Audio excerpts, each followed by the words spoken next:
믿음의 방향을 선택하면 우리 가정이 살아나리라. 믿음의 방향을 선택하면 우리 가정이 살아나리라. 믿음의 방향을 선택하면 우리 가정이 살아나리라. 아멘. 우리 삶 가운데 믿음의 방향을 예수님께로 돌이킴을 통하여서 우리 삶에, 우리 가정에 무너져 있는 모든 것들이 다 회복되고 살아나고 치료되는 그런 은혜들을 누리는 복된 가정들 다 될 수 있기를 간절히 소원합니다. 사랑하는 우리 대전명석회 성도님들, 하나님이 하실 놀라운 일들을 기대하십시오. 기대하시면서 기도하십시오. 기도하며 기다리면 반드시 우리의 삶 가운데 기적의 역사가 나타나게 될 줄 믿습니다. 오늘 설교 제목이죠. 기대하고 기도하고 기다리라. 그러면 기적이 나타날 줄 믿습니다. 하나님의 은혜로 우리가 살아갈 수 있는 방법이 무엇인가? 지난 시간에 이어서 계속해서 말씀 나누도록 하겠습니다.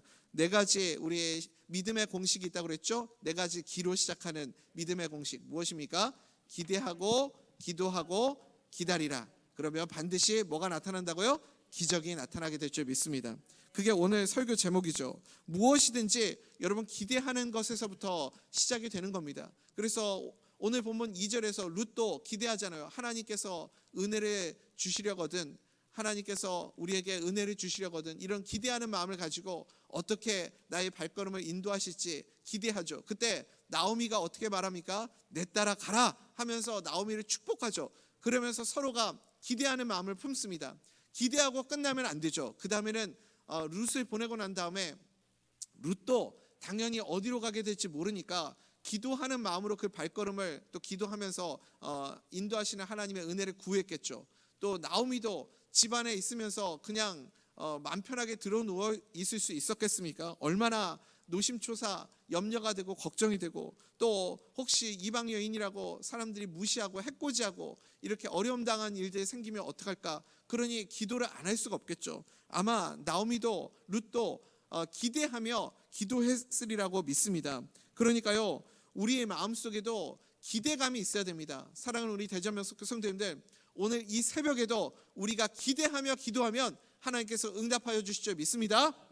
기대하며 기도해야 됩니다. 기도했기 때문에 하나님이 룻의 가정 가운데 긍휼의 은혜를 베풀어 주셨습니다. 어저께도 제가 잠깐 말씀드렸지만 영국의 대주교인 윌리엄 템플이 이런 말을 했다고 하죠. 우리가 기도하면 우연이 일어난다. 내가 기도할 때 우연이 일어난다. 내가 기도를 멈추면 우연이 일어나지 않는다. 그러니까 이것은 무엇입니까? 우리가 기도하는 삶을 살아가면 매일매일이 우연입니다. 사실은 우연이 아니죠. 필연이죠. 하나님의 역사죠. 우리가 살아가는 모든 순간들이 여러분 다 기적이라는 것을 아십니까? 매일매일이 기적의 연속입니다.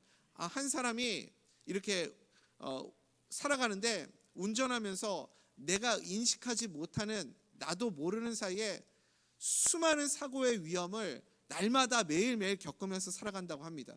나는 모르고 지나가니까요, 내가 죽을 뻔했는지조차도 모르는 거죠. 그런데 그 수많은 그 위협 속에서 하나님이 나를 지켜주시지 않으면, 하나님의 은혜가 없으면 우리가 어떻게 살아갈 수 있겠습니까? 내가 살아가는 것, 매일매일 이렇게 숨을 쉬면서 살아가고 있다는 것 자체가 기적인 것이죠. 그래서 여러분, 우리 가운데는 기대하는 마음으로 늘 기도하며 하나님의 응답의 열매가 나타나기를 사모하며 살아가는 그런 은혜들이 우리 가운데 늘 있기를 간절히 소원합니다. 그럴 때 매일매일 우연처럼 보이는 하나님의 섭리와 하나님의 역사와 하나님의 일하심을 우리가 늘 보게 될 줄 믿습니다. 그래서 우리의 삶 가운데요, 소모적인 것들, 그런 것들을 다 멈추고 우리 가정에 변화를 줄 수 있는 것은 한 가지밖에 없어요. 뭐죠? 기도밖에 없다. 기도함으로 우리의 삶의 변화를 누릴 수 있는 우리 모든 믿음의 가정들 다 될 수 있기를 간절히 소원합니다. 기대하고 기도하라. 그래서 오늘 세 번째 시간이죠. 그 다음에 기대하고 기도하면 그 다음에 우리가 무엇을 해야 됩니까? 기다릴 수 있어야 됩니다. 우리는 하나님의 정확한 타이밍을 모르잖아요. 언제 하나님이 우리 가정 가운데 응답해 주실지, 어떻게 하나님이 역사해 주실지, 그것의 그 타이밍을 정확하게 모르기 때문에, 그래서 우리는 기다릴 수 있어야 됩니다. 하나님이 가장 좋을 때 가장 알맞게 응답해 주시는 하나님이심을 여러분 믿으시기 바랍니다. 기다린다고 하니까 많은 분들이 오해를 하세요. 기다림이란 무엇인가? 하늘에서 감나무에서 감이 떨어지기를 기대하면서 입 벌리고 있는 게 기다리는 게 아니죠. 감이 떨어질 때까지 입 벌리고 그렇게 기다리고 있는 것이 기다림이 아닙니다. 우리는 정말 감이 떨어지기를 기대한다면 어떻게 되겠어요? 감이 떨어지기를 기대한다면 기도하면서 기다릴 수 있어야 되겠죠. 왜 아멘은 우리 문영옥 장로님만 하십니까? 내가 할 수 있는 자리에서, 다른 말로 하면요, 나에게 주어진 상황 가운데서 여러분 우리가 하나님 앞에 기대하며 기도했다면 어떤 삶을 살아가야 할 것인가? 나에게 허락하신 하나님, 이 내 삶의 현장 가운데서 주님이 나에게 주신 일들 가운데서 최선을 다하면서 그렇게 우리는 기다리는 자가 되어야 됩니다. 그게 믿음으로 살며 기다리는 자의 모습입니다. 무기력하게 가만히 주저앉아서 하나님이 응답을 주실 때까지, 하늘에서 감이 떨어질 때까지 그렇게 드러누워 있는 모습이 기도자의 모습이 아니라는 거예요. 팽이가 돌아가는 모습을 보셨습니까? 팽이가 이렇게 잘 돌고 있는 팽이를 한번 머릿속에 그려보십시오. 팽이가 그렇게 잘 돌고 있다면 그것은 가만히 서 있는 것처럼 보이지만 자세히 들여다보면 어때요? 지금 팽이가 엄청난 속도로 돌고 있는 것 아닙니까?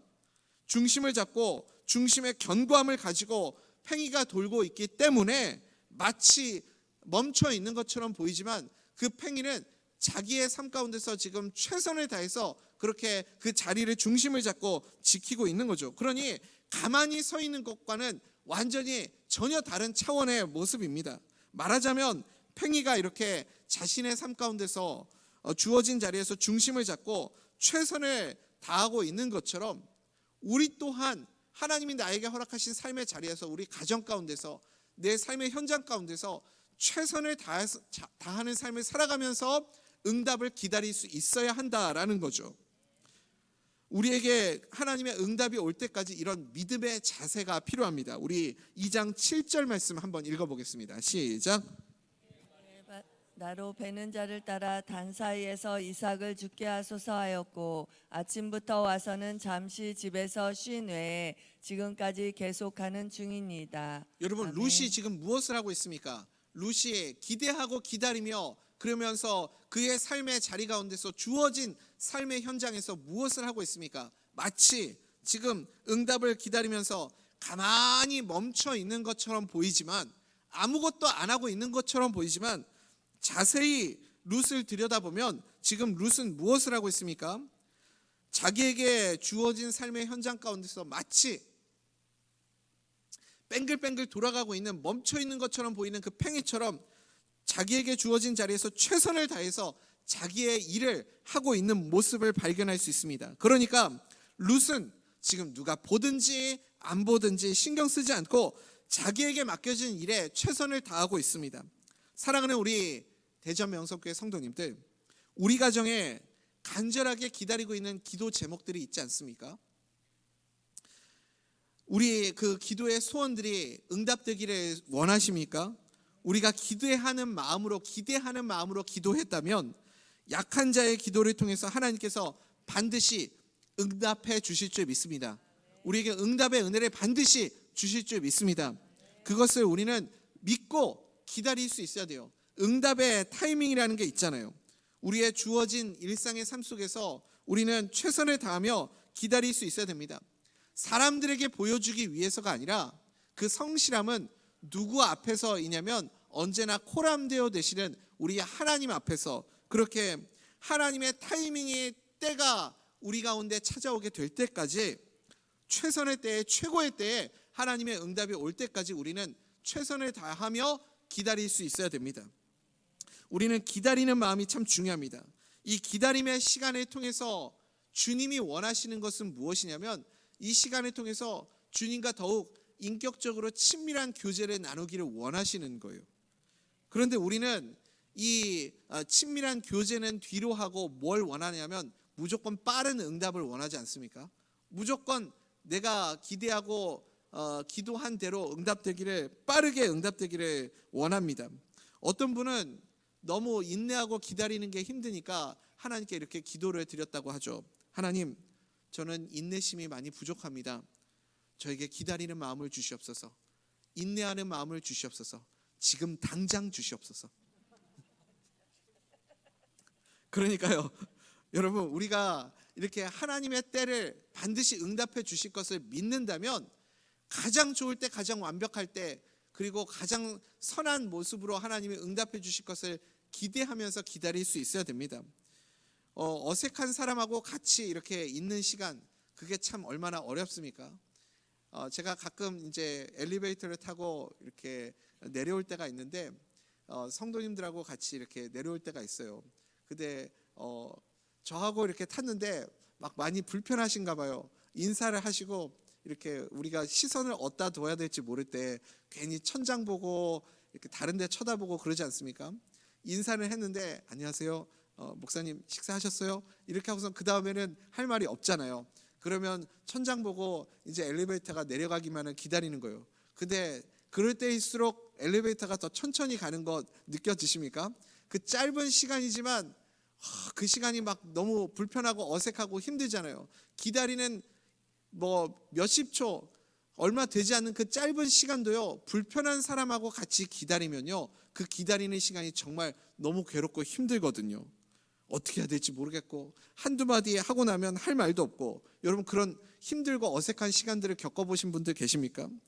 우리가 그 기다림의 시간이요, 예수님과의 그런 어색한 시간이 되면 그러면 기다리는 시간이 정말 너무나도 괴롭습니다. 예수님과의 친밀함이 없으면요, 그 시간이 너무너무 고통스러워요. 불편하다, 괴롭다, 와, 왜 이 시간이 이렇게 안 가지? 그런 마음이 들죠. 그런데 주님과의 친밀함이 있으면 기다림의 시간이 다르게 다가옵니다.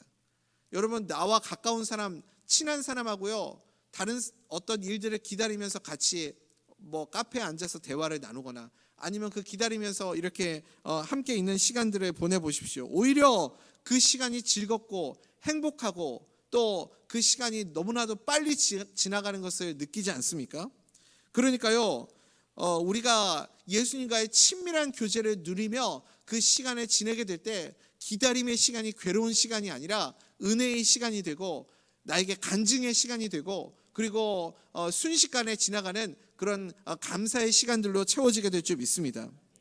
성경에 보면요, 하나님의 사람들은 다 이렇게 기다림의 훈련의 시간들이 있었던 것 같습니다. 그래서 이 정말 하나님의 귀하게 쓰신 사람들의 공통점이 무엇인가 가만히 보니까 기다림의 대가들이에요. 기다림의 대가들. 노아가 방주를 몇 년 졌어요, 여러분? 120년 졌어요.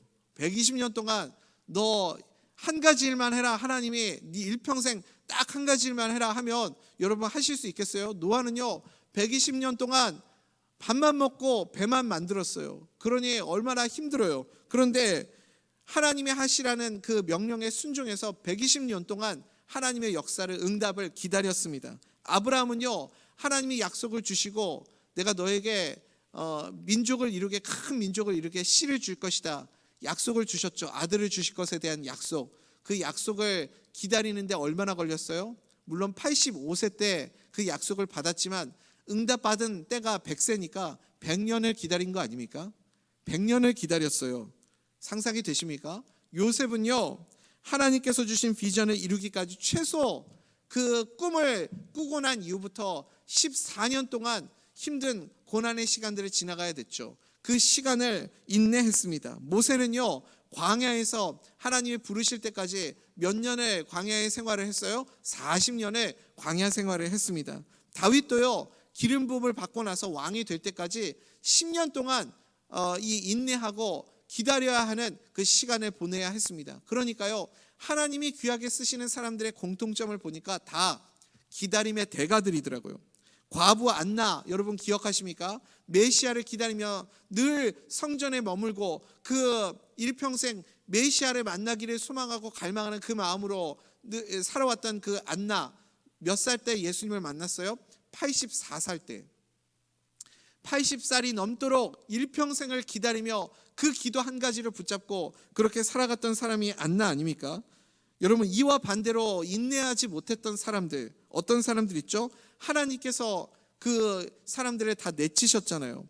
이스라엘 백성들이 모세가 시내산에 올라가 가지고 그래서 40주 40야 동안 그렇게 기도하고 하나님의 십계명을 받아서 내려오는 동안 그걸 그 짧은 시간에 기다리지 못해가지고 뭘 만들었어요?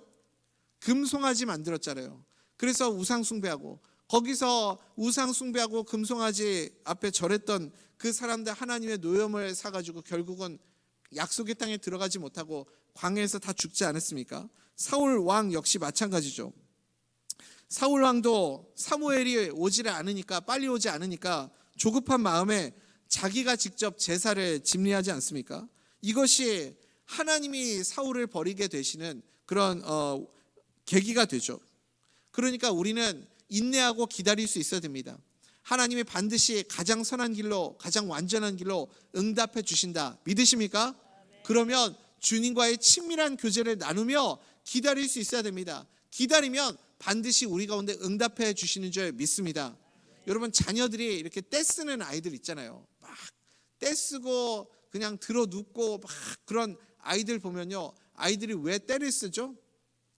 가끔 마트 같은 데서 이렇게 들어 눕고 막 떼쓰는 애들 있잖아요. 왜 아이들이 그렇게 떼쓰고 막 투정을 부리고 그러죠? 사실은요, 아이들이 마음속에 지금 혹시 그렇게 생각하십니까? 부모가 교육을 잘 못 시켜서 그래요, 이렇게 생각하시면 안 되고요. 사실은 아이들 입장에서 생각해 보면 부모가 못 믿어서 그래요. 믿어지지 않아서 그렇습니다. 엄마가 이따가 사줄게, 엄마 장 보고 이따가 사줄게 이러는데 아이가 막 때리 쓰고 막 투정 부리고 들어 눕고, 왜 그러는 거예요? 엄마가 그동안 엄마가 해왔었던 일들을 자기가 겪어보니까 믿음이 안 가는 거예요. 믿어지지가 않는 거예요. 그거 아니에요? 안 믿어지니까 때를 부리는 거예요. 만약에 그게 믿어지면 어떻겠어요, 여러분? 엄마가 조금 있으면 항상 그게 신뢰가 되는 거죠. 조금 기다리면 엄마가 물건 이거 사고 그 다음에 너가 원하는 거 이거 사줄게, 기다려. 그런데 그 약속을 늘 지켜왔어요. 그러면 아이가 떼쓰겠어요? 안 쓰죠. 그런데 왜 지금 때를 써요? 맨날 속았거든요. 이번에 내가 이렇게 안 하면 안 준다는 걸 아니까 때를 쓰는 거 아닙니까? 그러니까 여러분, 우리 마음에도요, 우리가 조급한 마음이 들고 우리가 하나님 앞에 이렇게 때를 쓰고 막 이렇게 투정 부리고 하는 이유가 무엇이죠? 하나님에 대한 신뢰가 부족하기 때문에 그래요. 응답해 주실 것이다, 반드시 내 삶 가운데 하나님이 가장 선한 길로, 완전한 길로 응답해 주실 것이다라는 확신이 없으니까 우리가 떼쓰는 것 아닙니까? 그러니까 우리를 바라보고 계시는 그 하나님의 마음을 우리가 살펴볼 수 있기를 축복합니다. 우리에게 하나님 아버지께서 계십니다. 하나님 아버지께서 반드시 나에게 좋은 것을 주실 것이다. 독생자 아들까지도 아낌없이 내어주신 우리 하나님께서 나에게 선한 것 주시지 않겠는가? 더 좋은 것을 주시지 않겠는가? 이런 확신이 있으면 여러분, 우리가 초조해하지 않고 두려워하지 않고 염려하지 않게 될 줄 믿습니다. 하나님을 완전히 신뢰하는 자는 여러분, 우리가 기다리면서 주님과 친밀한 교제를 나눌 수 있습니다. 그래서 우리에게 이 기다림의 시간이 반드시 필요한 거죠. 이 시간을 통해서 하나님의 마음을 깨닫게 되고, 이 시간을 통해서 우리는 주님과 더 가까워지기 때문에 그렇습니다. 히브리서 기자도 이 기다림의 시간이 반드시 우리에게 필요하다, 그렇게 말씀합니다. 우리 히브리서 10장 36절 말씀 우리 한번 같이 읽어볼까요? 시작. 너희에게 인나가 필요함은 너희가 하나님의 뜻을 행한 후에 약속하신 것을 받기 위함이라. 아멘. 그러니까 하나님이 우리에게 약속하신, 내가 너에게 응답 주겠다, 내가 너와 함께 하겠다, 하나님이 약속하신 그 약속을 받기 위해서는 반드시 뭐가 있어야 된다고요? 기다림의 시간이 필요하다, 우리에게 말씀하고 있습니다. 하나님이 약속하신 것을 받아 누리고 내가 살지 못한다면 내가 기다리지 못하고 있는 것은 아닌지 우리가 돌아볼 수 있어야 됩니다. 다니엘도 예레미야 선지자가 쓴 그 두루마리를 발견하고 70년 후에 이스라엘 유다 백성들이 다시 돌아오는구나, 그것을 확인하고 난 다음부터 다니엘이 하나님 앞에 나와서 기도하죠. 기도하는데 응답이 오질 않는 거예요. 그래서 하나님의 응답이 언제 왔습니까? 21일째 다니엘이 기도를 시작하고 21날이 된 다음에 천사를 통해서 응답이 오죠. 그동안 다니엘이 금식하면서 하나님 앞에 기도했는데 왜 응답이 안 왔는가? 사실은 다니엘이 기도를 시작한 그날 천사가 이 응답을 들고 출발을 했는데 메대 그 악한 영이 막아가지고 오지를 못하고 있었잖아요. 그래서 하나님이 천사장 미가엘을 보내서 싸우게 하시고, 그래서 마침내는 결국은 응답이 왔는데 언제 온 거예요? 21날이 지나고 응답을 보게 된 거죠. 그러니까 다니엘이 하루나 이틀 지나고 아유 하나님이 응답 안 해주시네 라고 포기했다면 어땠겠어요? 기도하기를 멈추지 않고 계속 기도했기 때문에 응답의 열매를 이룬 것 아닙니까? 다니엘조차도 여러분 영적 세계에서 일어나는 모든 일들을 하나님이 많은 것을 다니엘에게 보여주셨지만 다니엘조차도 모르는 부분들이 있어요. 그러니까 우리도요 똑같지 않습니까? 내가 하나님 앞에 기도했는데 기도의 응답이 속히 오지 않는다면 여러분 그것은 지금 내 삶의 영역 가운데 영적 싸움이 벌어지고 있구나, 그것을 볼 수 있어야 되겠죠. 하나님이 지금 나를 위해서 천군 천사를 보내서 싸워주고 계시는구나 라는 것을 우리가 확인할 수 있어야 됩니다. 하나님의 신실하심을 믿고 약속이 이루어지기를 기대하면서 기도하면 반드시 응답의 역사가 나타나게 될 줄 믿습니다. 우리의 삶 가운데서도 그런 일들이 나타나는 거죠. 그래서 여러분 내 삶 가운데 늘 이 영적 싸움이 있다는 것을 기억하며 기대하고 기도하면서 기다릴 수 있는 믿음의 사람들 되시기를 간절히 소원합니다. 마지막 네 번째, 기대하고 기다리며 기대하면서 기도하고 기다리면 뭐가 나타난다고요? 기적이 나타난다. 기적이 나타나는 거죠. 하나님의 섭리의 손길이 와서 반드시 기적이 우리의 삶 가운데 나타나게 될 줄 믿습니다. 우리는 룻의 이 러브스토리 결말을 다 알고 있잖아요. 어떻게 결말이 이루어지는지 다 보지 않습니까? 결국 룻이 보아스를 만나서 결혼을 합니다. 결혼을 해서 오벳을 낳고, 그리고 그 오벳의 후손을 통해서 누가 이 땅에 태어납니까? 예수님이 태어나는 것 아닙니까? 그러니까요 보아스와 결혼하게 되고 아들 낳게 되고 그 후손을 통해서 결국은 누구를 만나게 되냐면 예수님을 만나게 됩니다. 룻에게 임한 최고의 기적이 무엇입니까? 룻에게 임한 최고의 기적은 예수님을 만나는 거예요. 예수님을 만나는 것이 룻의 기적이었습니다. 그래서 여러분 기억하십시오. 우리의 삶 가운데도 반드시 이 기적이 나타나게 될 줄 믿습니다. 기대하고 기도하고 기다리십시오. 그러면 이거는 공식이라고요. 공식은 무조건 되는 거예요.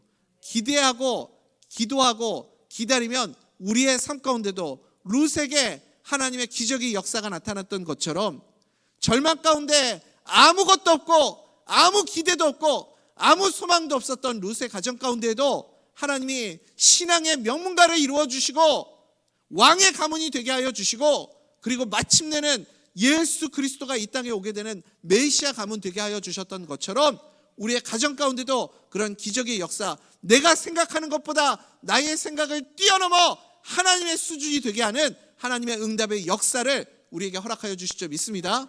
그러므로 사랑하는 우리 대전명석교 성도님들, 오늘 이 아침에도 우리가 기대합시다. 기대하며 기도합시다. 그리고 응답의 역사를 기다리십시오. 반드시 기적이 우리 가운데 나타나게 될 줄 믿습니다.